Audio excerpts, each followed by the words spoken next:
দেখ বা মরে যাক, আমি যেখানে বি ঠিক করছি ওখানে বি করতে হবে, এটাই আমার শেষ কথা।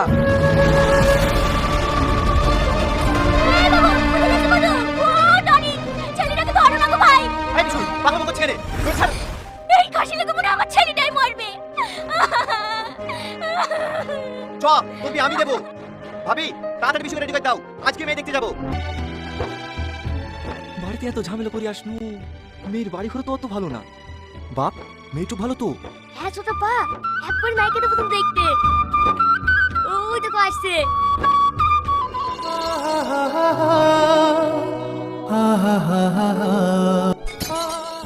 ও মা, কি হলো?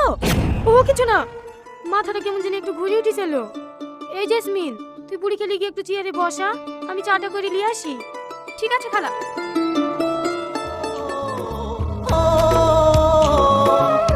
চেয়েছিলাম তোকে ধরতে পারিনি। তুমি জানো, তোমাকে ছেড়ে থাকার কথা ভাবতে গেলেই বুকটা কেঁপে ওঠে। ভয় পেও না, শুধু একমাত্র মরণই পারে আমাদের দুজনকে আলাদা করতে। ছোট পা, ও ছোট পা, তোমার বৌমাকে দেখো। হ্যাঁ হ্যাঁ হ্যাঁ, ভালো ভালো। বৌমার ফোন পেয়ে বাড়ি থেকে দৌড়াতে দৌড়াতে আসছি। আমাদের এদিকে আবার একটা টুকটুকিও চলে না। খবর সব ভালো তো বাপ? হ্যাঁ হ্যাঁ, ভালো। বলছি ছেলে মেয়ে যখন দুজন দুজনকে পছন্দ, তখন বিয়েটা একটা ফাইনাল করে ফেলাই ভালো নাকি? হ্যাঁ হ্যাঁ, তা তো অবশ্যই।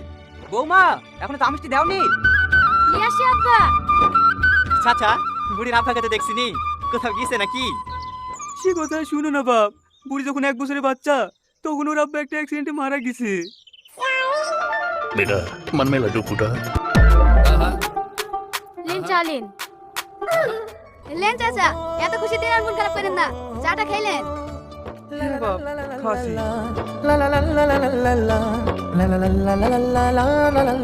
বলছি চাচা, আগামী শুক্রবার দিনটা খুব ভালো দিন আছে, ওই দিনটাই ফাইনাল করেন নাকি? হ্যাঁ করো, বলছি ছেলের তরফ থেকে কোনো দাবি দাবা?